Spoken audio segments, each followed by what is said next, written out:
I'm Dr. Lexi Lane with Summit Vitality, and today we have Sara, who is a representative for the Spectracell Laboratory.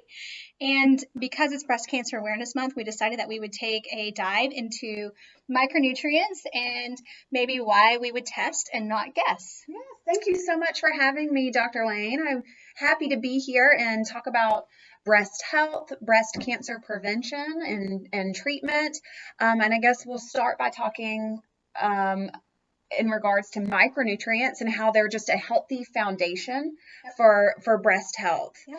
So can you tell me about antioxidants? Because a lot of times when we think about cancer, we do think about oxidative stress. And so let's dive into that specifically. Absolutely. And, prevention for these can really entail, like I said, keeping those healthy foundation, those healthy building blocks. And that does include antioxidant status, particularly CoQ10, vitamin A. These are cysteine. These are some of these great nutrients that help prevent against that DNA damage.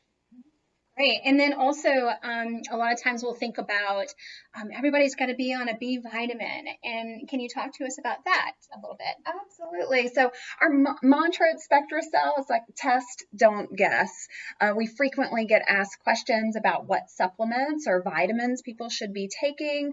And again, everyone's a little bit unique. We are at different ages, we have different environmental factors, different genetic predispositions. We're all a little bit biochemically individual.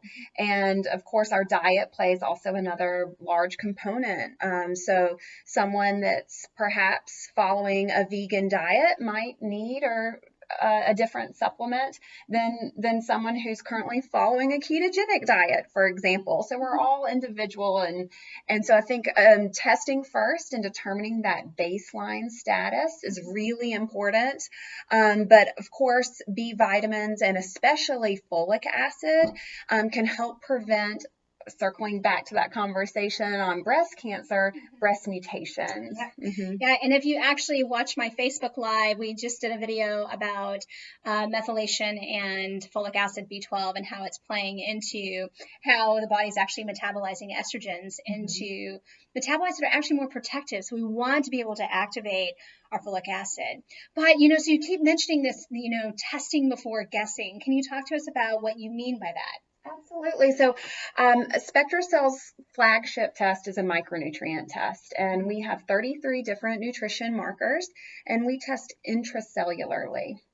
So that's a little bit different from what most people have probably had and done in the past. Might be a serum vitamin D or a serum B12, but the serum is just the grocery store from where your cells go shopping for nutrients. Sure. So Spectracell takes it just a step further, and we look inside the cell to see if you're functionally using those nutrients. And again, vitamin D and calcium levels, having adequate intake of those can help lower your risk of breast cancer. Okay. Yeah, well, wonderful. Well, thank you so much, and hopefully it gives you a little bit of micronutrients, food for thought for breast cancer awareness, and some things that you might want to think about in terms of taking. So just in a recap, some antioxidants, knowing your levels, so like the vitamin A and the vitamin D, maybe some N-acetylcysteine and B vitamins, but of course you might want to test before we guess. And finally is that if you want to know a little bit more information about the micronutrient panel specifically, check out our other video that is just simply titled Micronutrient Panel, and we'll dive a little deeper into what it might mean to test for an intracellular or functional deficiency as opposed to something that's out in the periphery. Okay, thank you so much, and this is Sara, and thanks for watching.